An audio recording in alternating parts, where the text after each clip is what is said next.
Imagine, if you will, three men walking into work one morning, only to vanish so completely that even their morning tea was left steaming on the table.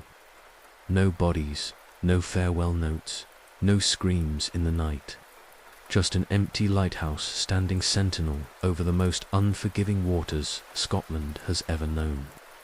The Flannan Isles mystery of 1900 didn't just take 3 lives. It took our very understanding of what's possible in this rational world of ours. Tonight, we're going to explore one of maritime history's most chilling unsolved mysteries.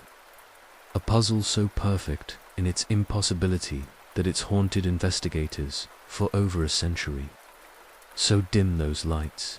Maybe turn on that gentle fan for some white noise, and settle in as we journey to the edge of the known world, where even the bravest souls feared to tread. But first, let's talk about what it was really like to be the poor soul assigned to keep the light burning on these god-forsaken rocks. The life of a Flannan Isles lighthouse keeper. You think your job is stressful. Try being responsible for preventing shipwrecks while living on a piece of rock so remote that civilization becomes nothing more than a distant memory. And death lurks in every crashing wave. Welcome to your new career as a lighthouse keeper on the Flannan Isles, also known by the far more ominous name, the Seven Hunters. The year is 1899, and you've just accepted what the Northern Lighthouse Board considers a prestigious posting. Prestigious, they call it.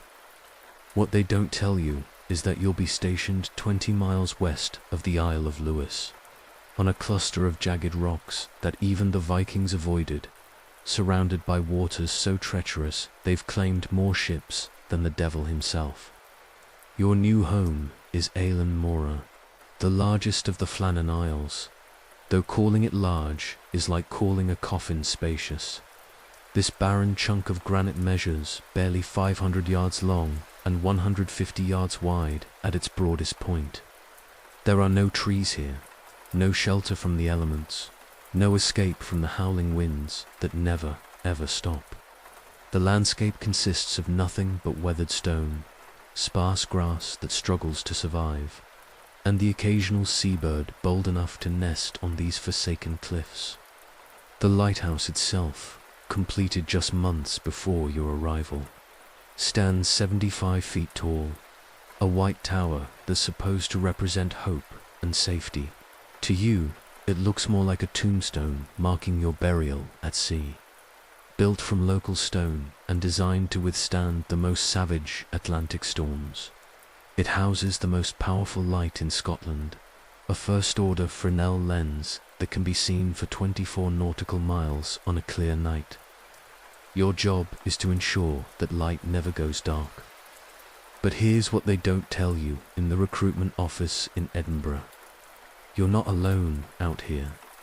You share this rock with 2 other men, and after a few weeks of isolation, you'll discover that 3 people in such a confined space can drive each other to the brink of madness faster than you can say psychological breakdown. The lighthouse accommodation consists of 3 small bedrooms, a kitchen that doubles as your living space, and a room that serves as both office and storage. Privacy is a luxury you'll learn to live without. Every conversation can be heard through the thin walls, every snore, every muttered prayer in the dark hours before dawn when the wind sounds like the screaming of the damned. Your daily routine begins before sunrise. You must climb the 147 steps to the lamp room, trim the wicks, clean the lens, and check the oil levels. The light burns whale oil mixed with cow's oil, and maintaining the proper flame requires constant attention. Too low, and ships might miss your warning.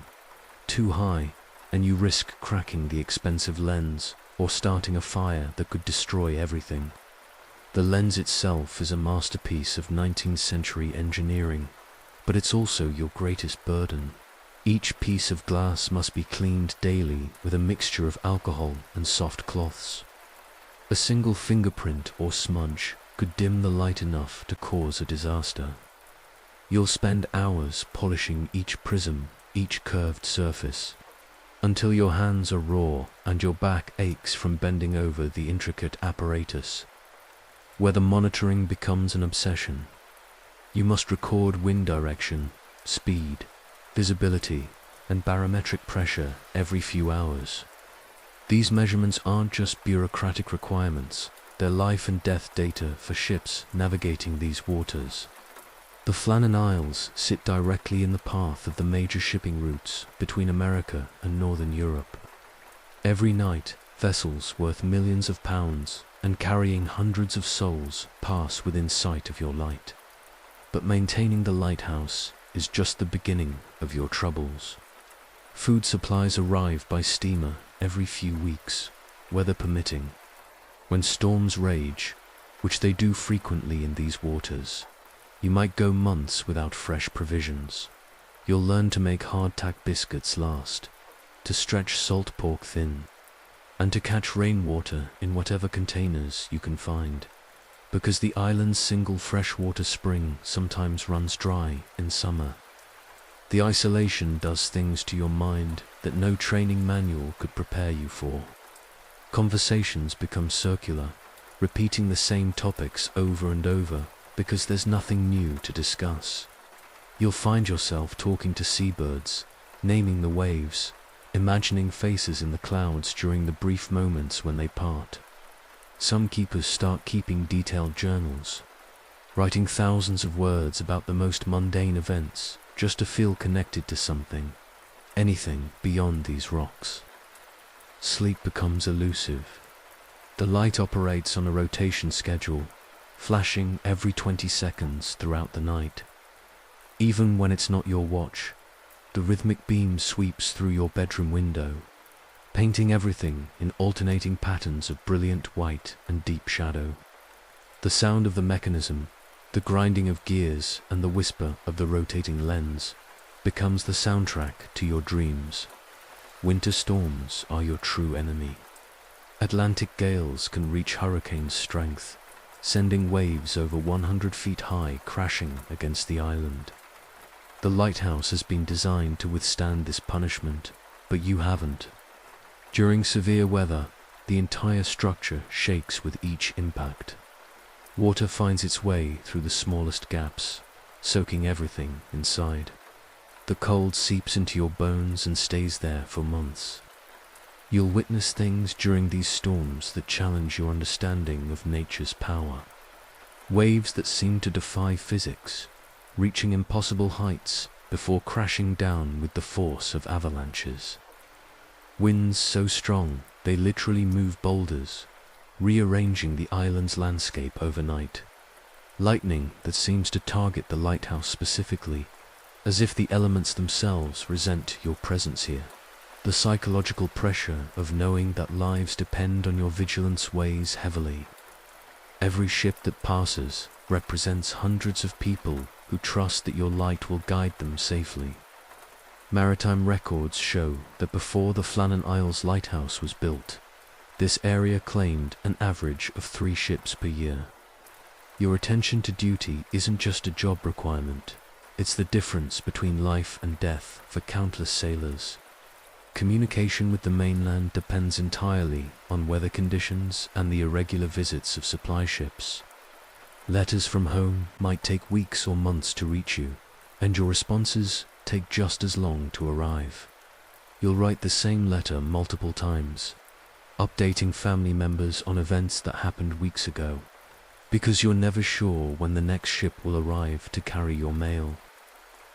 The other keepers become your entire social world, and this intimacy can be both salvation and torment. You'll learn everything about their habits, their fears, their families, their dreams.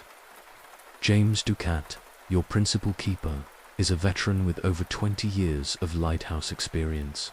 He's seen every type of weather, every kind of emergency, but even he admits the Flannan Isles test his limits. Thomas Marshall, the occasional keeper, is newer to the profession but eager to prove himself. Donald MacArthur, when he's on duty, brings stories from other lighthouses, but he also brings news of keepers who've broken under the pressure. Personal hygiene becomes a challenge when fresh water is scarce and privacy non-existent. You'll learn to shave with seawater, to wash clothes in whatever rainwater you can collect, to make soap last for months. The salt air corrodes everything, including your skin, leaving you with a permanent coating of brine that no amount of scrubbing can completely remove. Your diet consists mainly of preserved foods, salt pork, dried fish, hardtack biscuits, and whatever vegetables can survive the journey from the mainland. Scurvy becomes a real concern during long periods without supply ships. You'll dream about fresh fruit, about vegetables that haven't been pickled or dried, about bread that's still soft. The constant noise of wind and waves creates a kind of auditory isolation. After a few months, you'll stop hearing it consciously, but your nervous system never adapts. The sound becomes part of you, and when you finally return to the mainland for leave, the silence of ordinary life will feel unnatural and disturbing. Accidents happen frequently in this environment. Slippery rocks, powerful winds, and the constant spray of seawater make every movement outside the lighthouse dangerous. A broken bone or serious cut could be a death sentence. If supply ships can't reach you, you'll learn basic medical care, how to set simple fractures, how to stitch wounds, how to treat hypothermia and exhaustion. The keepers before you have left warnings carved into the lighthouse walls, unofficial additions to the logbook that tell the real story of life on Eilean Moray. The wind never stops, reads one. Dreams become strange after the third month, warns another. Count the birds, not the days, advises a third. These messages feel less like graffiti and more like communications from previous souls trapped in this same stone prison. Wildlife becomes your only reliable company besides your fellow keepers. Gannets nest on the cliffs, their harsh cries mixing with the wind to create a symphony of desolation. Seals occasionally haul out on the rocks during calm weather, and you'll find yourself looking forward to their visits like social events. Even the rats that inevitably find their way aboard supply ships become familiar presences. Your watch schedule divides the night into shifts, ensuring someone is always monitoring the light and weather conditions. But these solitary hours in the lamp room, surrounded by the rotating lens and the infinite darkness of the Atlantic, do strange things to your perception. You'll see lights on the horizon that aren't there, hear voices in the wind that sound like conversations. Imagine movement in the water that could be anything from debris to sea monsters. The lamp room becomes your observatory and your torture chamber. From this height, you can see for miles in every direction during clear weather, but most of the time your view is limited to a few hundred yards through fog, rain, or snow. The isolation is complete and overwhelming. You are literally on the edge of the known world, responsible for guiding others safely past your island prison, while being unable to escape it yourself. Equipment maintenance requires constant attention. The clockwork mechanism that rotates the lens must be wound every few hours.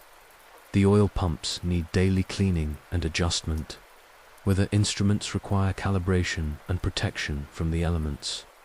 A single mechanical failure could dark the light, and maritime law makes the lighthouse keepers personally responsible for any disasters that result from negligence.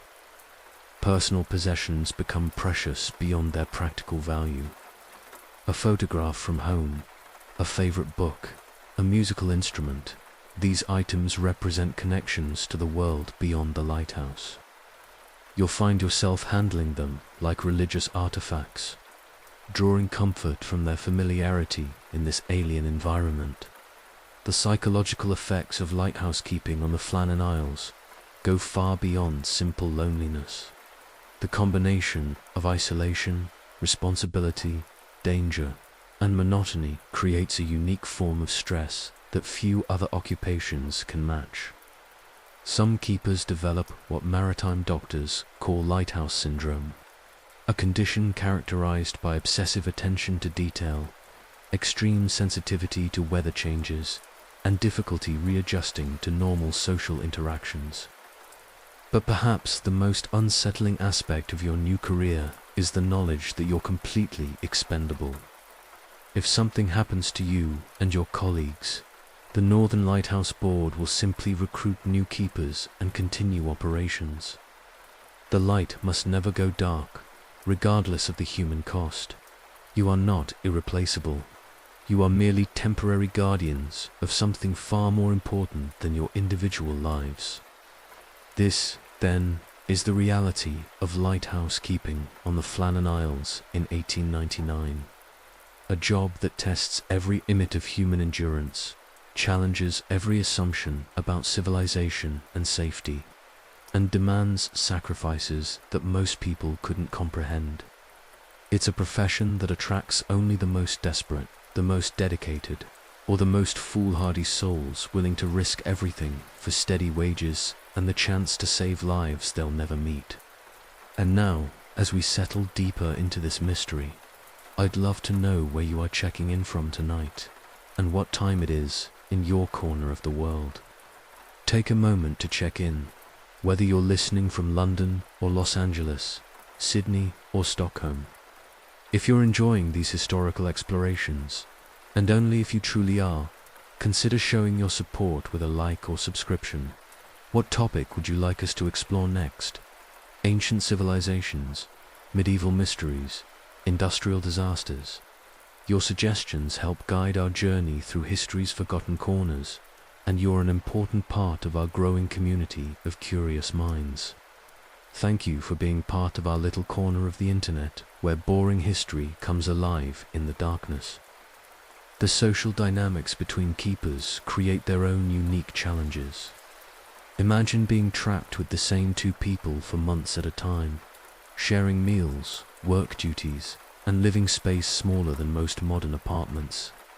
Personal hygiene habits that might be overlooked in normal society become sources of intense irritation. The way someone chews their food, their sleeping patterns, even their breathing can drive you to distraction when you can never escape their presence. Arguments over minor issues escalate quickly in this environment. A disagreement about the proper way to trim lamp wicks can turn into a shouting match that lasts for days. Personality conflicts that would be manageable in normal circumstances become psychological warfare when there's nowhere to retreat. No privacy to decompress. No neutral third parties to mediate disputes. The Lighthouse logbook becomes more than just an official record. It transforms into a form of communication between shifts, between months, between the keepers and their own sanity. Every entry must be precise, documenting weather conditions, ship sightings, equipment status, and any incidents, no matter how minor. But between the official entries, keepers sometimes add personal notes, cryptic messages about their mental state, or observations about their colleagues that reveal the true psychological toll of the job. Sleep deprivation compounds every other challenge.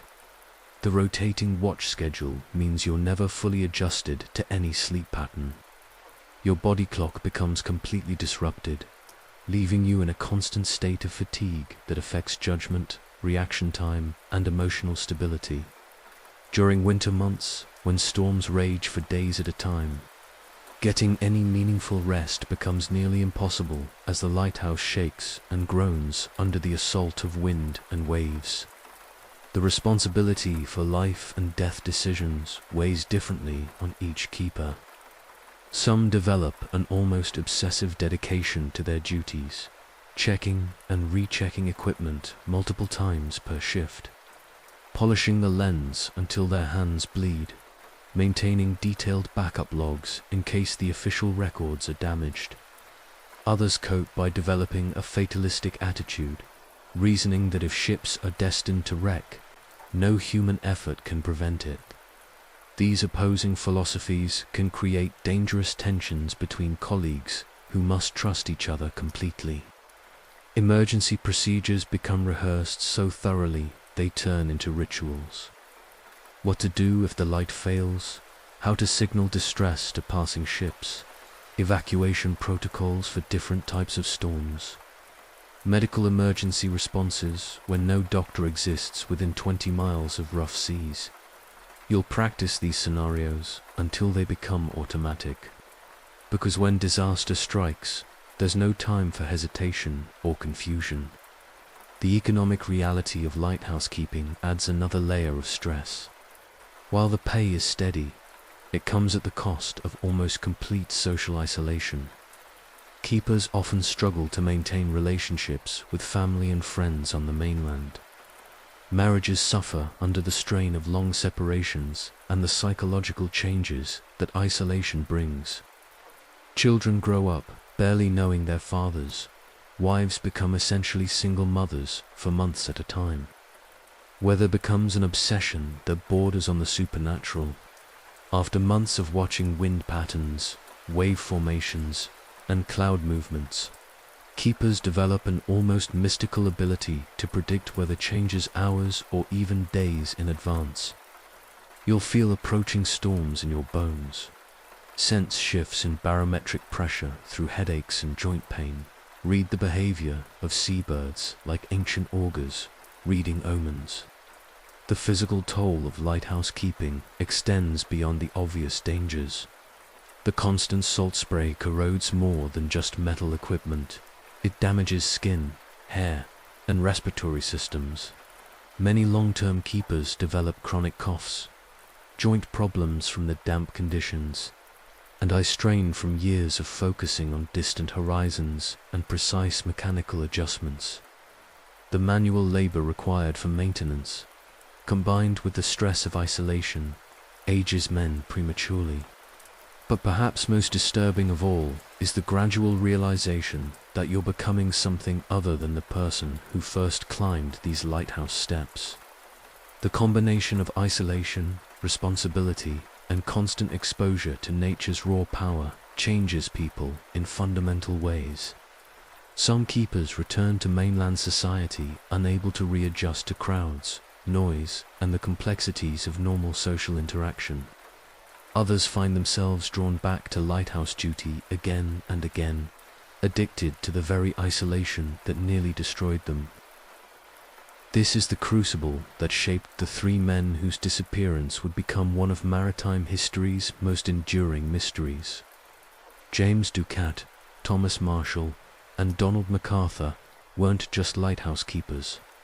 They were survivors of one of the most psychologically demanding occupations ever devised. They had proven their ability to withstand everything the Atlantic could throw at them, which makes their complete and inexplicable vanishing all the more impossible to comprehend. But now, as we continue our journey into the Flannan Isles mystery, the question remains: what could make three experienced lighthouse keepers, men who had survived countless storms and endless isolation, simply vanish without a trace from their fortress of stone and light? The three men who walked into history: James Ducat, the veteran keeper. To understand the impossibility of what happened at Flannan Isles, we must first understand the men who vanished. These weren't novices or casual employees. They were seasoned professionals who had dedicated their lives to one of the most demanding careers imaginable. Their combined experience represented decades of survival in conditions that would break ordinary men within weeks. James Ducat stood as the principal keeper, the man in charge of operations at what many considered the most challenging lighthouse posting in the British Isles. At 43 years old, he represented everything the Northern Lighthouse Board valued in their employees: unwavering reliability, technical expertise, and the psychological fortitude necessary to function in complete isolation. Ducat's career with the lighthouse service began in 1878. 22 years. Before his assignment to Flannan Isles, he started as an assistant keeper on the relatively comfortable Skerryvore Lighthouse, 16 miles off the coast of Tiree. Even Skerryvore, with its reputation as one of the finest lighthouse achievements in the world, presented challenges that would overwhelm most men. The tower stood 156 feet tall on a partially submerged reef, accessible only during calm weather, supplied by steamer when conditions permitted. But Skerryvore was luxury compared to his next assignment. Ducat spent 8 years at Ducat, a lighthouse built on a barely visible rock 20 miles west of Colensay. The isolation there was so complete that supply ships sometimes couldn't reach the station for months during winter storms. Keepers at Ducat developed their own language of signals, gestures, and abbreviated conversations to conserve their mental energy for the essential tasks of maintaining the light. During his time at Ducat, Ducat witnessed what lighthouse keeping could do to the human psyche. He watched fellow keepers crack under the pressure, some becoming so obsessed with their duties that they refused to sleep during their off hours, others retreating into complete silence for weeks at a time. One keeper, whose name was quietly removed from official records, was found one morning standing at the gallery rail, staring at the horizon and claiming he could see his childhood home in Glasgow, despite being 40 miles from the nearest land. Ducat learned to recognize the warning signs of psychological breakdown in his colleagues and, more importantly, in himself. He developed coping mechanisms that allowed him to maintain his sanity, while others lost theirs. He kept detailed personal journals, writing not just about daily events, but about his thoughts, fears, and observations. These journals, recovered from his various lighthouse postings, reveal a man of remarkable self-awareness, who understood exactly what sacrifices his profession demanded. His technical expertise was legendary throughout the lighthouse service. Ducat could diagnose mechanical problems by sound alone, identifying failing bearings or misaligned gears before they caused serious damage. He possessed an almost mystical understanding of the Fresnel lenses, able to adjust and maintain them with a precision that impressed even the lighthouse engineers who designed them. His reports to the Northern Lighthouse Board were models of clarity and completeness, documenting not just required information but insights that helped improve lighthouse operations throughout Scotland. But Ducat's greatest skill was his ability to manage other keepers. Lighthouse keeping attracted men who were often running from something, seeking isolation for reasons they preferred not to discuss. Some were escaping failed marriages, others were avoiding creditors or legal troubles, and a few were simply unable to function in normal society. Ducat had worked with all types, and he possessed an intuitive understanding of how to keep these disparate personalities functioning as a team.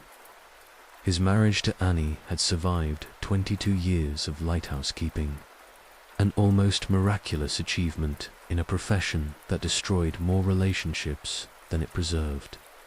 Annie Ducat had learned to live with months of separation, knowing that her husband's work required complete dedication and that his safety often depended on his ability to focus entirely on his duties without distraction from home. Their 4 children had grown up understanding that their father was absent, not from lack of love, but from the demands of keeping ships safe in dangerous waters. Ducat's assignment to Flannan Isles represented the pinnacle of his career and perhaps its greatest challenge. The Northern Lighthouse Board selected him specifically because they needed someone with his experience and psychological stability to establish operations at their newest and most remote station. The lighthouse had been completed in December 1899, and Ducat was tasked with training the other keepers, establishing routines, and proving that human beings could actually survive and function on these forbidding rocks. Thomas Marshall, the ambitious second. Thomas Marshall, at 28 years old, represented the future of lighthouse keeping. Where Ducat brought experience and stability, Marshall brought energy, ambition, and a modern approach to lighthouse operations that impressed his supervisors. He had been selected as second assistant keeper at Flannan Isles, not just for his technical competence, but for his ability to work harmoniously with veteran keepers like Ducat. Marshall's path to lighthouse keeping was less traditional than Ducat's. Born in Stornoway on the Isle of Lewis, he grew up watching the maritime traffic that passed through the Minch, the narrow straits separating Lewis from the Scottish mainland. His father worked as a fisherman, and young Thomas spent countless hours aboard fishing boats, learning to read weather patterns, navigate by landmarks, and understand the moods of the North Atlantic. Unlike many lighthouse keepers who stumbled into the profession, Marshall actively sought out the career. He recognized that lighthouse keeping offered steady employment, decent wages, and the opportunity for advancement in an era when such opportunities were rare for men of his background. He applied to the Northern Lighthouse Board in 1895 and spent 4 years working at various stations, gradually building the experience and reputation that would earn him a posting to one of their most prestigious lights. His first assignment was to Tarbat Ness Lighthouse on the east coast of Scotland. Tarbat Ness was considered an ideal training ground for new keepers, because it combined challenging conditions with relatively easy access to supplies and supervision. The lighthouse stood on a prominent headland, surrounded by dangerous reefs that had claimed numerous ships over the centuries.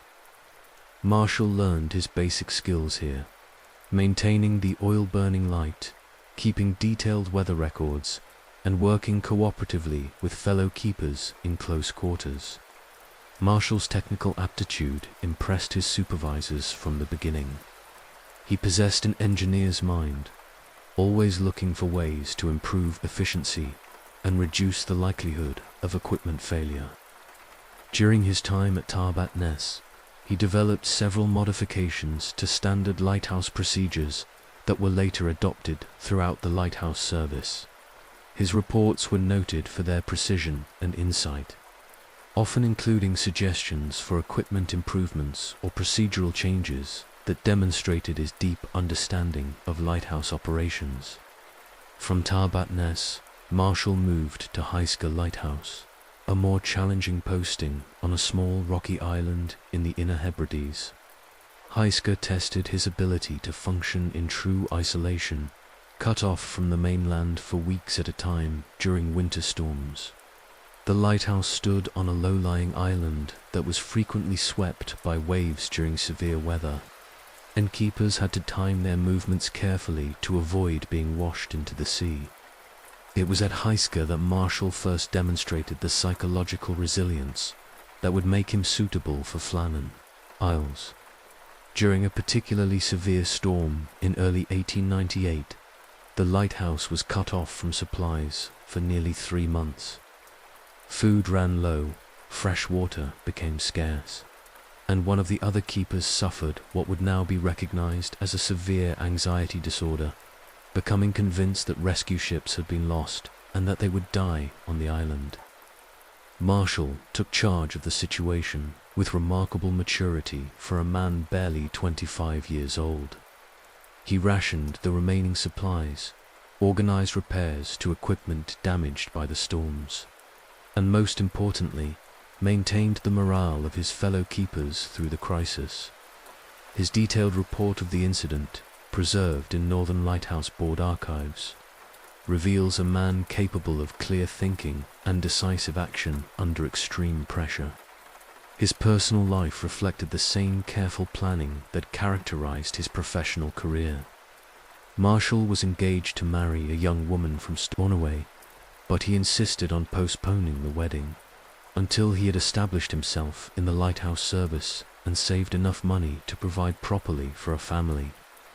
This decision revealed both his ambition and his understanding of the sacrifices that lighthouse keeping demanded from families. Marshall's selection for Flannan Isles came after careful consideration by the Northern Lighthouse Board.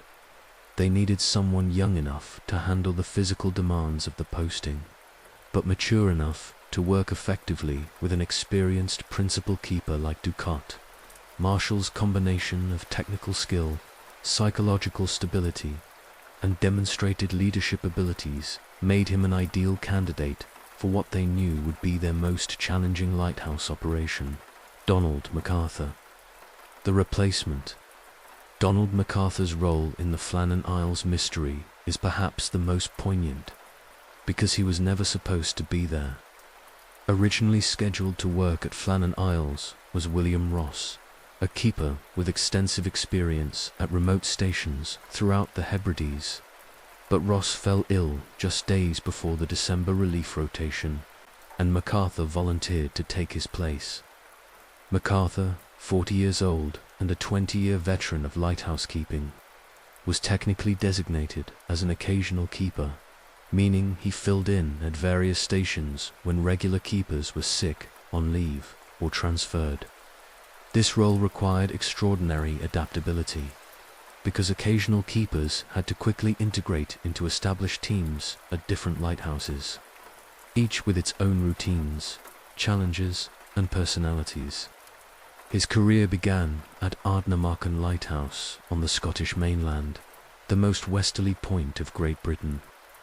Ardnamurchan was considered a relatively comfortable posting because it remained accessible by land, but it still presented significant challenges. The lighthouse stood on dramatic cliffs, overlooking some of the most dangerous waters in Scottish coastal waters, where Atlantic storms crashed with tremendous force against the rocky shore. From Ardnamurchan, MacArthur moved to increasingly challenging postings, Barra Head, Skerryvore, and eventually to some of the most remote rock stations in Scottish waters. Each assignment tested different aspects of his abilities, from technical expertise to psychological endurance to his capacity for working with difficult colleagues under stressful conditions.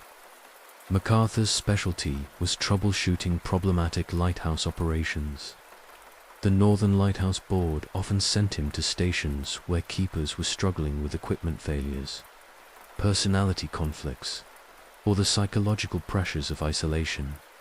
His calm demeanor and extensive experience made him effective at resolving these situations and getting lighthouses back to full operational status. His personal life reflected the transient nature of his professional role. MacArthur never married, though records suggest he maintained close relationships with family members in Glasgow and regularly sent money to support his aging parents.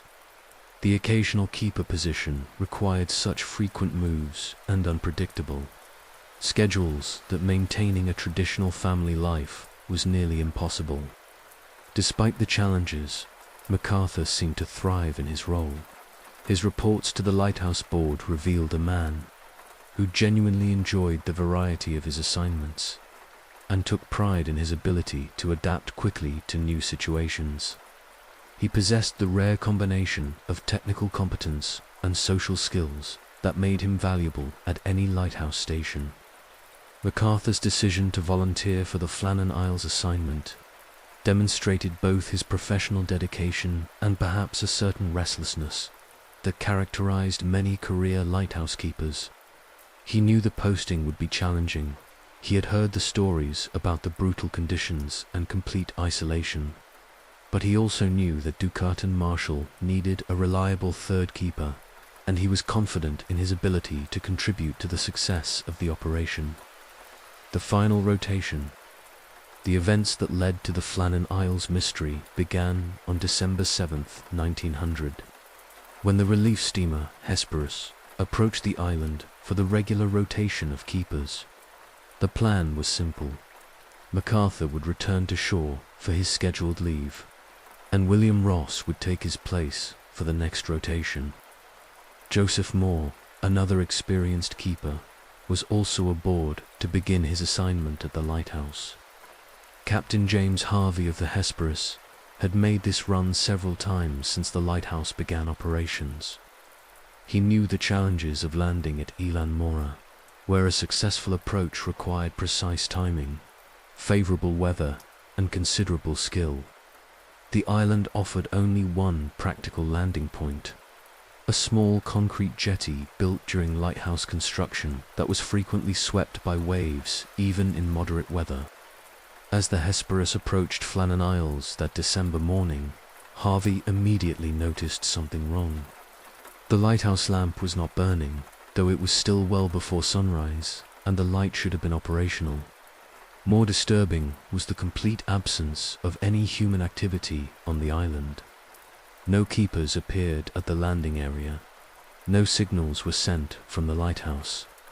No smoke rose from the chimney of the keepers' quarters. Harvey sounded the ship's horn repeatedly, the agreed-upon signal for requesting assistance with landing. The sound echoed off the cliffs of Elan Mora, but received no response. He ordered the ship's searchlight trained on the lighthouse and the surrounding buildings, looking for any sign of the three keepers, who should have been eagerly awaiting the arrival of supplies and relief. Joseph Moore, preparing to begin his own assignment at the lighthouse, stood at the ship's rail with growing unease. He had worked with both Ducat and MacArthur at previous postings and knew them to be utterly reliable men who would never abandon their duties. The silence from the island suggested something catastrophically wrong, but the nature of that wrongness remained completely mysterious. The weather conditions made immediate landing impossible, so Harvey ordered the Hesperus to stand off until conditions improved. For the rest of that day and through the night, the ship maintained its position while the crew watched for any signs of life on Elan Mora. The lighthouse remained dark, no smoke appeared from the buildings, and the island maintained its ominous silence. When conditions finally permitted landing on December 26th, nearly 3 weeks after the scheduled relief, Joseph Moore volunteered to go ashore alone to investigate. What he found when he climbed the path to the lighthouse would transform a routine. Keep a rotation into one of maritime history's most enduring mysteries. But the three men who had vanished, Ducat, Marshall, and MacArthur, were far more than the simple lighthouse keepers they appeared to be in official records. They were representatives of a dying breed of men who had chosen to dedicate their lives to one of humanity's most essential but thankless tasks, standing guard against the darkness, maintaining the lights that guided strangers safely home while accepting exile from their own. Their combined experience totaled more than 50 years of lighthouse keeping. They had survived storms that destroyed ships, endured isolation that broke other men's minds, and maintained their vigilance through countless dark nights, when their attention was literally the difference between life and death for passing vessels. These were not men who would abandon their posts, panic in an emergency, or succumb to the ordinary dangers of lighthouse keeping. Their disappearance represented something far more disturbing than a simple accident or case of men overwhelmed by their duties. It suggested forces or circumstances so extraordinary that they could make 3 of Scotland's most experienced lighthouse keepers simply cease to exist, leaving behind only questions that have never been answered and a mystery that has never been solved. The mystery that defies all logic, the discovery.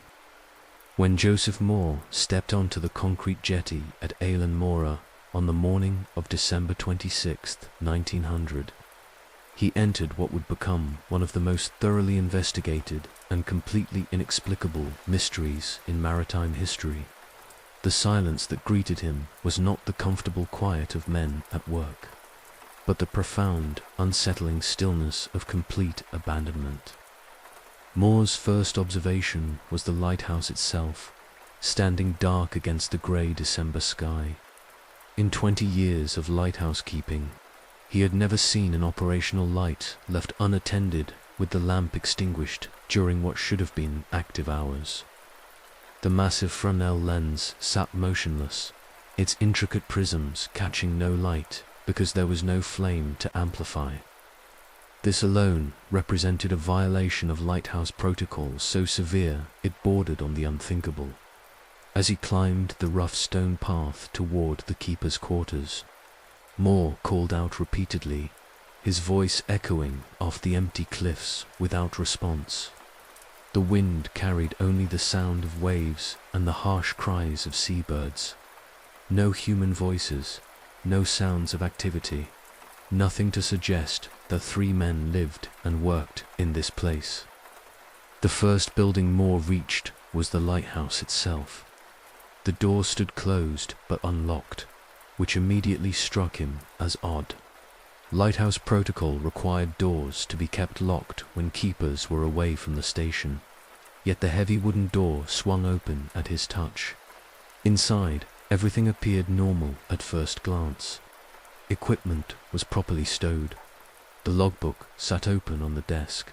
Supplies were neatly arranged on shelves. But as Moore examined the scene more carefully, details began to reveal themselves that transformed normalcy into something far more disturbing. The logbook's final entry was dated December 15th, 11 days earlier, in Thomas Marshall's careful handwriting. The entry itself was routine, recording weather conditions and the sighting of a passing steamer, but it represented the last verifiable trace of human activity at the lighthouse. More puzzling was the condition of the lamp room itself. The oil reservoirs were full, the wicks properly trimmed, the lens spotlessly clean. Everything was prepared for normal operation, yet the light had been extinguished and never relit. This suggested that whatever happened to the keepers occurred suddenly, without warning, and possibly during daylight hours when the lamp would normally be dark. Moore's examination of the living quarters revealed even more disturbing details. In the kitchen, he found the remains of a meal on the table. 2 chairs were pushed back from the table, as if their occupants had risen quickly, but a 3rd chair remained in place, its setting undisturbed. The kettle sat on the stove, stone cold, but positioned as if someone had been preparing tea. These domestic details painted a picture of normal life, interrupted suddenly and completely. Personal belongings remained exactly where they should be. Ducat's reading glasses sat on the table beside his chair. Marshall's tobacco pouch lay open near his pipe. MacArthur's coat hung on its usual peg by the door.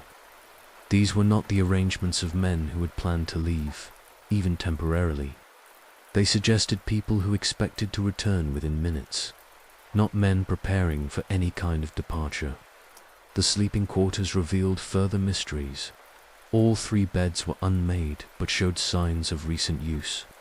Ducat's bed appeared to have been slept in the previous night, while Marshall's showed less disturbance. MacArthur's bed was the most puzzling. Its covers thrown back hastily as if he had risen quickly, possibly in response to some emergency. Weather equipment told its own story of abandonment. The barometer remained at its last recorded setting. Wind direction indicators had not been updated for several days, and the thermometer readings that should have been recorded twice daily simply stopped appearing in the logbook. After December 15th, for men whose duties included meticulous weather monitoring, this represented an unprecedented abandonment of responsibility. Moore's search expanded to the exterior areas around the lighthouse. The small storage buildings were locked and undisturbed. The rainwater collection system continued to function normally, suggesting that whatever happened did not involve any attempt to destroy or damage lighthouse infrastructure. The coal supply remained properly stored. Tools were in their designated places. Nothing appeared to have been stolen or deliberately damaged. The search for clues. As Moore continued his investigation, he began to document details that would puzzle investigators for more than a century. On the lighthouse gallery, The metal railing showed unusual scratches and wear patterns that had not been present during his previous visit to the station. The scratches appeared fresh, as if something heavy had been dragged along the railing, but Moore could identify no equipment or debris that might have caused such damage. The most disturbing discovery came when Moore examined the lighthouse logbook more carefully. The entries for the days leading up to December 15th revealed an increasingly strange pattern of recordings. Marshall's handwriting, normally precise and consistent, became more erratic in the final entries. Weather descriptions included unusual phrases like storm of unusual violence and waves higher than any previously observed. Yet these descriptions didn't match the weather conditions recorded by other stations in the area during the same period. Even more puzzling were references to damage to equipment that Moore could not locate anywhere on the island. The logbook mentioned repairs to the landing platform, broken windows in the lighthouse, and damage to exterior railings, yet Moore's examination revealed no evidence of any such destruction. Either the damage had been completely repaired without any trace, or the logbook entries described events that never actually occurred. The final entry in Marshall's handwriting read simply, "Storm ended, sea calm, God is over all." This phrase struck Moore as completely out of character for Marshall, who had always maintained strictly factual, unemotional log entries throughout his career. The religious reference was particularly unusual, as Marshall had never shown strong religious inclinations in his previous assignments. Moore's search of the island's perimeter revealed additional mysteries. At the landing area, he found one of the platform's mooring ropes had been torn loose and was missing entirely. This suggested that a boat had been moored there recently and departed with considerable force, possibly during rough weather. But no boat was assigned to the lighthouse station, and supply vessels always removed their own mooring equipment when departing. The most significant discovery came at the island's western cliff face, where Moore found evidence of what appeared to be recent rock falls and unusual erosion patterns. Large boulders that had stood in place for centuries appeared to have been moved or displaced. Some showed fresh scratches and impact marks, while others had simply vanished entirely, apparently tumbled into the sea during some recent disturbance. More disturbing was the condition of the cliff-top grass and soil. In several areas, the ground appeared to have been scoured clean, as if subjected to tremendous force or heat. These patches of bare earth showed no signs of plant growth and seemed almost sterilized compared to the surrounding vegetation. Moore could find no natural explanation for these phenomena, which covered several distinct areas across the island's surface. The official investigation. When Moore's initial report reached the Northern Lighthouse Board, it triggered the most comprehensive investigation in the organization's history. Robert Muirhead, the board's chief engineer, arrived at Flannan Isles within days and spent nearly 2 weeks, conducting a detailed examination of every aspect of the lighthouse and surrounding island. Muirhead's investigation confirmed Moore's observations while adding several disturbing details of his own. His technical examination of the lighthouse equipment revealed that everything was in perfect working order and had been properly maintained right up until the keeper's disappearance. This ruled out equipment failure as a cause for any emergency that might have led to their departure. More significantly, Muirhead's team discovered evidence that the keepers had continued their normal routines right up until their disappearance. Food supplies had been properly inventoried and stored. Routine maintenance tasks had been completed on schedule, and even minor repairs had been carried out with the usual attention to detail. This suggested that whatever happened occurred without any advance warning or gradual build-up of problems. The weather records posed the investigation's most puzzling challenge. Muirhead obtained weather data from stations throughout the Hebrides for the period leading up to December 15th, and none reported the severe storms described in the Flannan Isles logbook. The lighthouse at Gallen Head, only 20 miles away, recorded calm conditions throughout the period when Marshall was writing about unprecedented storm violence. Even more mysteriously, several merchant vessels had passed within sight of Flannan Isles during the critical period, and their officers reported normal weather conditions and no signs of distress from the lighthouse. The steamship Arctur passed within 5 miles on December 17th and noted in its log that the Flannan Isles light was dark, but attributed this to routine maintenance rather than emergency. Muirhead's team conducted extensive searches of the island's caves, cliffs, and tidal pools, looking for any trace of the missing keepers. They found nothing, no bodies, no clothing fragments, no personal belongings washed ashore. The sea around Flannan Isles was known for its strong currents, and bodies lost to drowning were sometimes recovered weeks or months later on distant shores. But despite extensive searches and alerts to coastal communities, no remains were ever found. Theories and explanations. The official investigation produced several theories, each more problematic than the last. The most conventional explanation suggested that all 3 keepers had gone to the island's landing area during a sudden storm and were swept away by a massive wave. This theory had the advantage of simplicity and precedent, as lighthouse keepers had occasionally been lost to the sea during emergency situations. However, several facts undermined this explanation. First, the weather records showed no storms severe enough to generate waves capable of reaching the landing area during the critical period. Second, lighthouse protocol strictly forbade more than 1 keeper from leaving the station simultaneously, especially during dangerous weather.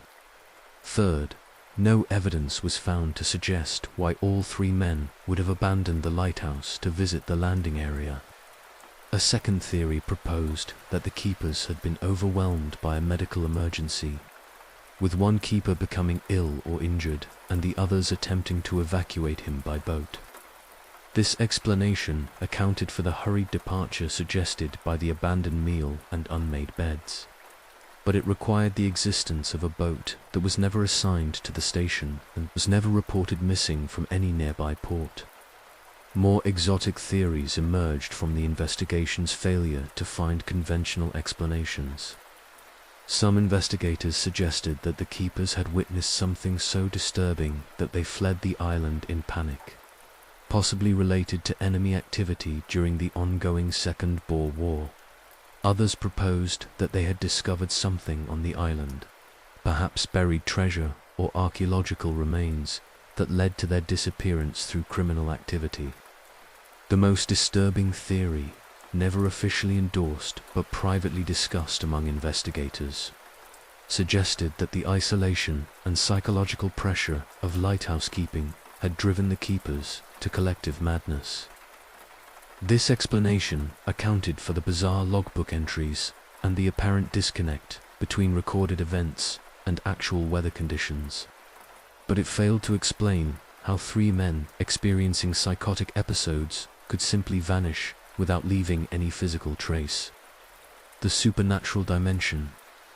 Local folklore added another layer of mystery to the Flannan Isles disappearance.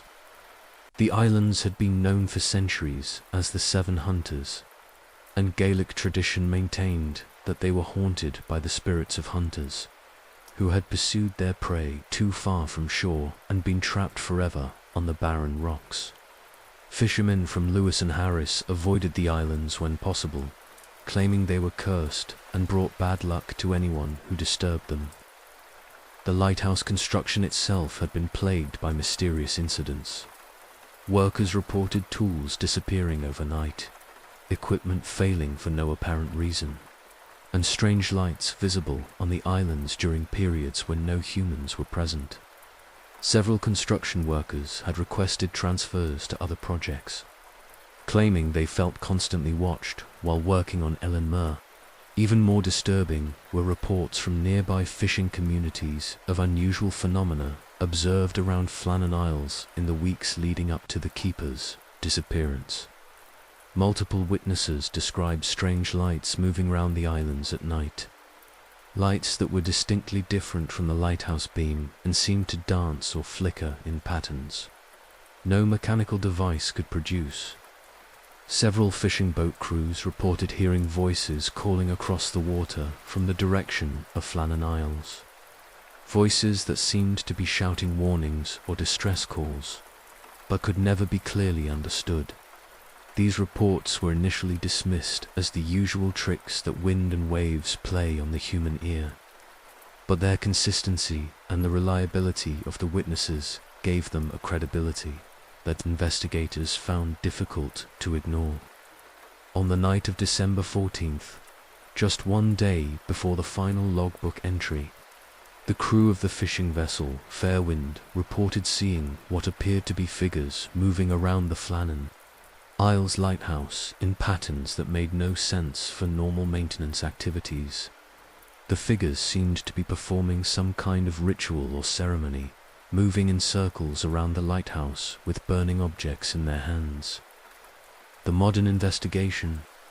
Contemporary researchers have applied modern investigative techniques to the Flannan Isles mystery, but rather than solving the case, new technologies have only deepened its puzzling nature. Geological surveys of Ellen Mer have confirmed the presence of unusual mineral formations that could potentially affect electromagnetic fields, but no clear connection has been established between these formations and the keeper's disappearance. Archaeological investigations have revealed that the Flannan Isles were inhabited periodically throughout human history, with evidence of Bronze Age settlements, Celtic religious sites, and medieval hermitages. Some researchers have suggested that the islands possess some quality that affects human psychology, possibly explaining both their religious significance and their reputation for causing unusual experiences. Meteorological analysis using modern weather modeling has confirmed that no storms occurred in the area. During December 1900, that could account for the logbook entries or explain the keeper's disappearance. This has led some researchers to propose that the entries describe some other type of disturbance entirely, possibly related to seismic activity or atmospheric phenomena not recorded by contemporary instruments. Marine archaeology teams have searched the waters around Flannan Isles using sonar and underwater cameras, looking for any evidence of boats, debris, or human remains that might explain what happened to the three keepers. These searches have revealed several previously unknown shipwrecks in the area, but nothing connected to the 1900 disappearance. Psychological profiling of the three keepers, based on their service records and personal correspondence, has revealed no indication that any of them were experiencing mental health problems that might explain irrational behavior. Their letters home in the weeks before the disappearance were normal in tone and content, discussing routine lighthouse duties and plans for future leave periods. The enduring mystery. More than a century after the disappearance, the Flannan Isles mystery remains as inexplicable as it was in 1900. Every conventional explanation fails when confronted with the physical evidence and documented facts of the case. Every exotic theory requires accepting possibilities that challenge our understanding of natural law and human behavior. The three keepers, James Ducat, Thomas Marshall, and Donald MacArthur, represent more than just missing persons. They embody the limits of rational explanation when confronted with events that seem to transcend normal reality. Their disappearance stands as a reminder that despite all our scientific advances and investigative techniques, some mysteries remain forever beyond our understanding. What happened on Ellen Mer between December 15th and December 26th 1900, created a puzzle so perfect in its impossibility that it has resisted every attempt at solution. The lighthouse continued to operate with new keepers. Ships continued to navigate safely past the 7 hunters, and life continued normally except for the persistent question that will never be answered. Where did 3 experienced lighthouse keepers go when they walked out of their stone tower and into legend? The Flannan Isles Lighthouse still stands today, automated now and requiring no human keepers to maintain its light. But on certain nights, when the wind is right and the waves crash against the cliffs with unusual force, some visitors report hearing voices calling across the water. Voices that might belong to 3 men still trying to explain what they discovered in their final moments on the most haunted islands in Scottish waters. The Northern Lighthouse Board, masters of the impossible, to truly understand the magnitude of what happened at Flannan Isles. We must appreciate the institution that created and operated these maritime sentinels, the Northern Lighthouse Board, founded in 1786. This organization represented one of humanity's most ambitious attempts to impose order on chaos, to bring light to the darkest corners of the sea, and to save lives through engineering excellence and human dedication. The board operated from their headquarters in Edinburgh, a stately building that housed some of the most brilliant maritime engineers of their era. These men, led by figures like Robert Stephenson and his famous engineering dynasty, approached lighthouse construction with an almost religious dedication. They understood that their work was literally a matter of life and death, that every light they built and maintained stood between countless sailors and watery graves. By 1900, the Northern Lighthouse Board operated nearly 200 lighthouses throughout Scotland and the Isle of Man, from simple harbour lights to massive rock stations that ranked among the engineering marvels of their age. Each lighthouse represented years of planning, enormous financial investment, and the accumulated expertise of generations of lighthouse builders. The board's reputation for technical excellence and operational reliability was legendary throughout the maritime world. The men who worked for the Northern Lighthouse Board belonged to an elite fraternity of engineers, architects, and keepers who shared an almost mystical understanding of their mission. They were not simply building structures, they were creating beacons of civilization in the wilderness, establishing outposts of human knowledge and dedication in places where nature reigned supreme. Their work required not just technical skill, but psychological resilience, and an almost superhuman commitment to duty. The board's approach to lighthouse keeping reflected this elevated understanding of their mission. Keepers were not hired casually. They were selected through rigorous evaluation processes that tested not just their technical competence, but their psychological stability, their ability to work under pressure, and their capacity for maintaining absolute reliability under the most challenging conditions imaginable. Training programs for new keepers were comprehensive and demanding. Candidates learned not just the mechanics of operating lighthouse equipment, but the philosophy behind lighthouse keeping. They studied navigation, weather prediction, emergency procedures, and the maritime law that governed their responsibilities. Most importantly, they learned to think of themselves not as isolated individuals, but as crucial links in a vast network of safety that protected maritime commerce throughout the North Atlantic.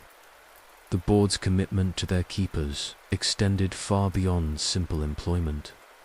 They provided housing, medical care when possible, and financial support for families during the long separations that lighthouse keeping demanded. They understood that maintaining reliable lighthouse operations required treating keepers as valuable professionals rather than expendable laborers. When 3 of their most experienced keepers vanished without explanation from their newest and most prestigious lighthouse, The Northern Lighthouse Board faced a crisis that went far beyond the loss of personnel. The Flannan disappearance challenged everything they understood about lighthouse operations, human reliability, and the very possibility of maintaining order in the face of natural forces. The replacement keepers, living with ghosts. The Northern Lighthouse Board faced an immediate practical problem following the Flannan disappearance. They needed to restore operations at one of their most important lighthouses. But finding keepers willing to work at a station where 3 men had mysteriously vanished proved more challenging than they had anticipated. Joseph Moore, who had discovered the abandonment, volunteered to remain at Flannan Isles temporarily while new keepers were recruited. His decision reflected the peculiar psychology of lighthouse keeping, the understanding that someone had to maintain the light regardless of personal fears or unexplained mysteries. Ships still passed through these waters every night, and their safety depended on the lighthouse continuing to function normally. Moore's first weeks alone at Flannan Isles tested his psychological resilience in ways that even his extensive lighthouse experience had not prepared him for. The silence was different from normal lighthouse solitude. It carried the weight of unanswered questions and the persistent sense that something fundamental had been disturbed in this place. Every unexplained sound, every shadow cast by the rotating light, every moment of equipment malfunction took on significance far beyond normal operational concerns. His detailed reports to the Northern Lighthouse Board during this period reveal a man struggling to maintain professional objectivity while coping with circumstances that challenged rational explanation. Moore documented every unusual observation, no matter how minor, understanding that his experiences might provide clues to what had happened to his predecessors. The most disturbing aspect of Moore's solitary vigil was the growing realization that the lighthouse itself seemed somehow changed by whatever had occurred there. Equipment that had always functioned perfectly began experiencing inexplicable malfunctions. The lighthouse lens, previously spotless and perfectly aligned, developed a tendency to accumulate condensation in patterns that defied normal physics. Weather instruments gave readings that didn't match observable conditions. More troubling were Moore's personal experiences during his watches. He reported hearing voices calling from various parts of the island. Voices that seemed to be shouting warnings or instructions, but could never be clearly understood. Investigation always revealed nothing, no sources for the sounds, no explanations for their apparent origin. Moore's reports carefully documented these incidents without offering interpretations, maintaining the professional objectivity that lighthouse keeping demanded. The Northern Lighthouse Board eventually recruited 2 experienced keepers, Archie Lamont and James Barclay, to join Moore in re-establishing normal operations at Flannan Isles. Both men were volunteers who understood the risks and the psychological challenges they would face. Their decision to accept the assignment reflected the peculiar courage that characterized the best lighthouse keepers, the willingness to confront the unknown in service of their professional duties. Lamont brought 15 years of lighthouse experience, including assignments at some of Scotland's most remote stations. He had served at Salisbury, a rock so isolated that supply ships could reach it only a few times per year, and at Ducat, where keepers regularly endured months without any contact with the outside world. His expertise in managing equipment under extreme conditions made him invaluable for the challenging task of restoring normal operations at Flannan Isles. Barclay's background was equally impressive. 20 years of lighthouse service had taken him to stations throughout the Hebrides, including several assignments as a replacement keeper at lighthouses where previous staff had experienced difficulties. He specialized in what the board termed problem stations, places where psychological pressure, equipment failures, or unusual circumstances had disrupted normal operations. The 3 men who undertook to restore Flannan lighthouse faced challenges that went far beyond normal lighthouse keeping. They were working in the shadow of an unexplained mystery that had claimed their predecessors, operating equipment that had been idle for weeks, and attempting to establish normal routines in a place that felt fundamentally abnormal. Their first priority was a complete technical inspection of all lighthouse equipment. Every component had to be examined, tested, and certified as fully operational before the light could be officially restored to service. This process revealed several disturbing anomalies that added to the mystery surrounding the original keeper's disappearance. The lighthouse clockwork mechanism showed unusual wear patterns that couldn't be explained by normal operation. Gears that should have shown gradual, uniform wear instead displayed deep scratches and stress marks, as if the mechanism had been subjected to tremendous force or operated far beyond its normal parameters. The oil delivery system contained residues of substances that didn't match any materials used in standard lighthouse operations. Most puzzling was the condition of the lighthouse lens itself. While superficially clean and undamaged, detailed examination revealed microscopic etching patterns on several of the prisms. These markings formed geometric designs that had no relationship to normal wear or cleaning damage. They appeared to have been created by some form of energy or force that could affect glass at the molecular level, but no known lighthouse equipment could produce such effects. The families left behind. The human cost of the Flannan Isles mystery extended far beyond the 3 men who vanished. Behind each disappeared keeper was a family left without answers, without closure, and without the financial security that their husband and father's steady employment had provided. Annie Ducat faced the particular cruelty of losing a husband who had survived 22 years of lighthouse keeping, a man who had proven his ability to endure the most challenging conditions and return safely to his family time after time. At 41 years old, with 4 children ranging in age from 8 to 19, she found herself suddenly transformed from a lighthouse keeper's wife into a widow, without a body to bury or a clear understanding of what had happened to her husband. The Northern Lighthouse Board, to their credit, provided immediate financial assistance to the families of the disappeared keepers. They understood that these men had lost their lives in service to maritime safety, and they honored their commitment to provide for the survivors. Annie Ducat received a pension equal to half of her husband's salary, along with a lump sum payment intended to help her transition to life without his income.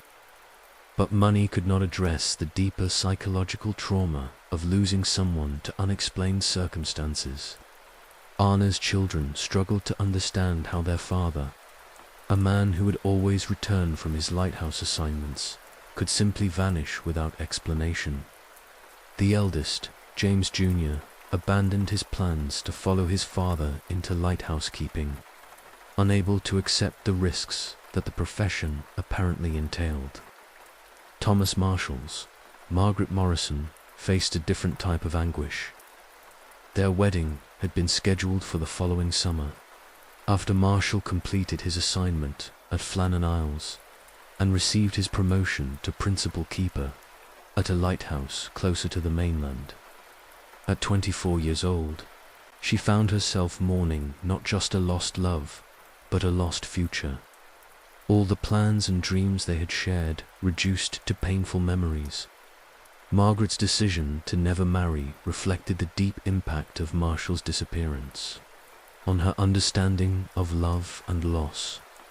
She remained in Stornoway for the rest of her life, working as a seamstress and maintaining correspondence with other lighthouse families who understood her unique grief.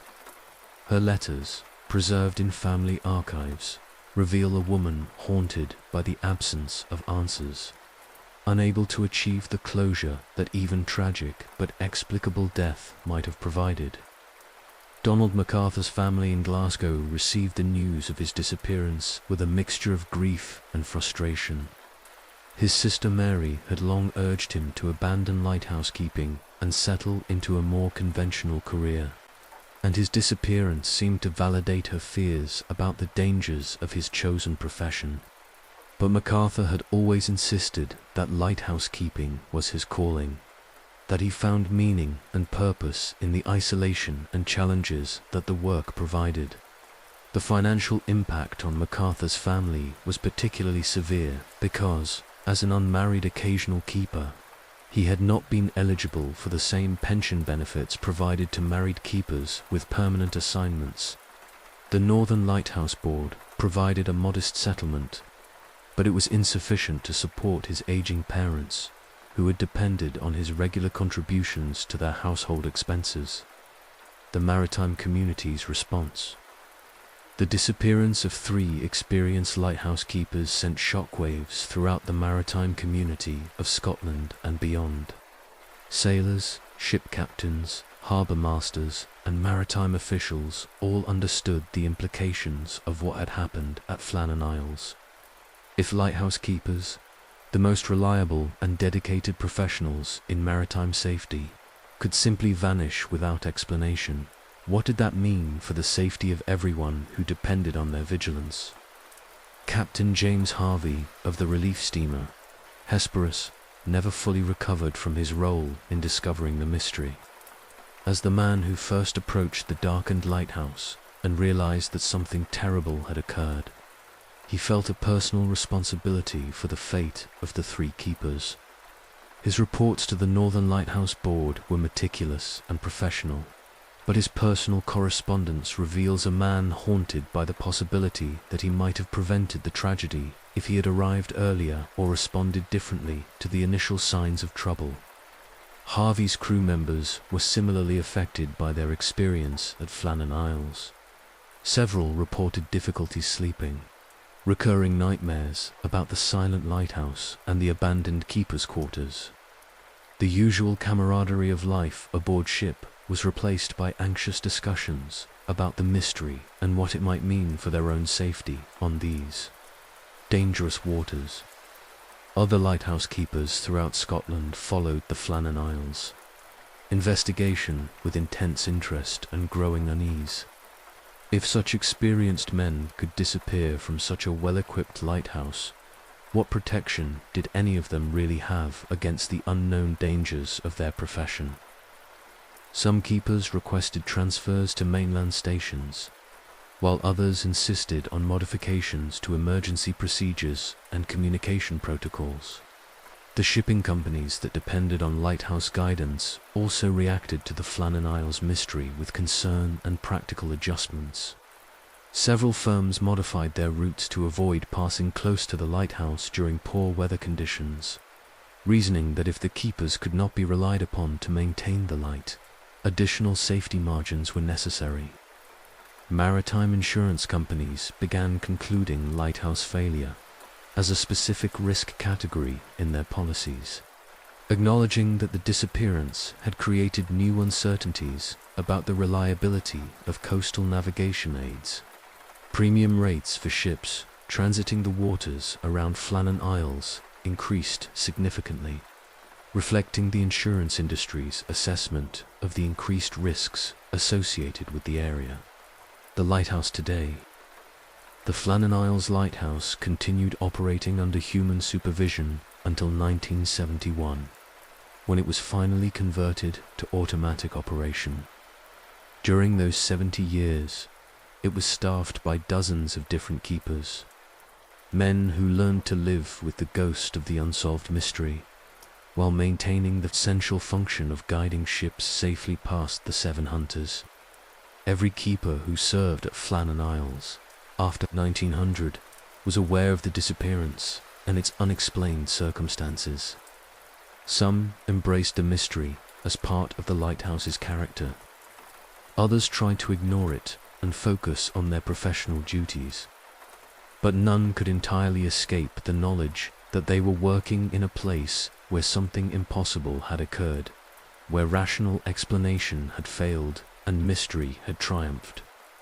The lighthouse keepers who served at Flannan Isles during the 20th century left behind their own collection of unusual reports and unexplained experiences, while none experienced anything as dramatic as the original disappearance.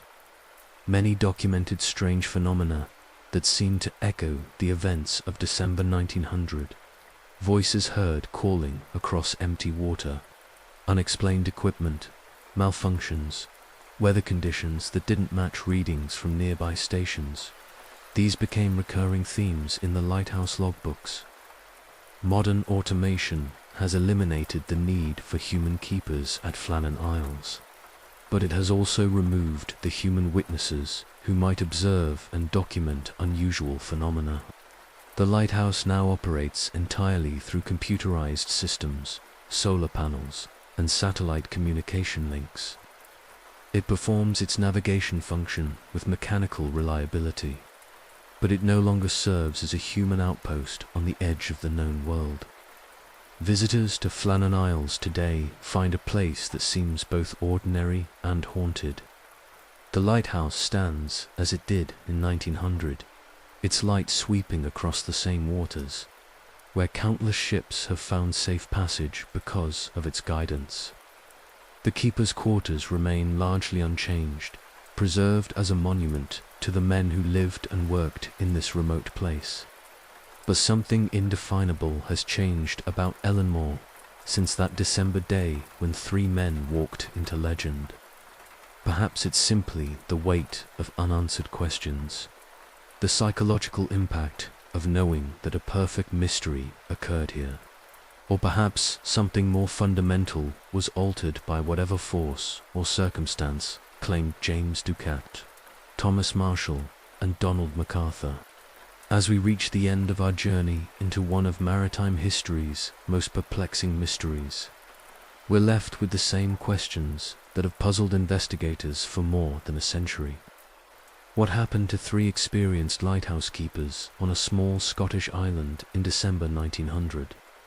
How could men who had dedicated their lives to reliability and professional excellence simply vanish without leaving any trace of their fate? The Flannan Isles mystery reminds us that, despite all our scientific advances and investigative techniques, some questions remain forever beyond our understanding. In our modern world of satellite tracking, instant communication, and comprehensive surveillance, it's difficult to imagine how 3 people could simply disappear. But in 1900, on a remote island 20 miles from the nearest human habitation, the impossible became reality. Perhaps the greatest tragedy of the Flannan Isles disappearance is not the loss of 3 men, significant as that was, but the loss of answers. James Ducat, Thomas Marshall, and Donald MacArthur took with them the explanation for one of history's most perfect mysteries. Whatever they experienced in their final moments, whatever they witnessed or encountered that led to their disappearance, died with them on the rocks of Ellenmore. Their story serves as a reminder that the world still holds mysteries that resist rational explanation, places where the unknown still holds sway over human understanding. In our age of GPS navigation and automated lighthouses, it's easy to forget that the sea remains a place of danger and mystery, where the forces of nature and the limits of human knowledge still intersect in ways we don't fully comprehend. The Flannan Isles lighthouse continues its lonely vigil, its automated lights sweeping across the dark waters where ships still pass in the night. But it stands now as more than just a navigation aid. It serves as a monument to the 3 men who vanished into legend and to the enduring power of mystery in our rational world. And so we leave the 7 hunters as we found them, surrounded by the endless Atlantic, keeping their secrets while their light continues to guide travelers safely past the rocks where 3 men once lived, worked, and disappeared into the realm of eternal questions. Thank you for joining us on this exploration of boring history that turned out to be anything but boring. If you've enjoyed this journey into one of maritime history's greatest mysteries, consider supporting our little corner of the internet with a like or subscription. Your engagement helps us continue exploring the forgotten corners and unsolved puzzles of our past. Until next time, sleep well, and remember that even in our modern world, mystery still walks among us, waiting in the dark places where human understanding reaches its limits and wonder begins.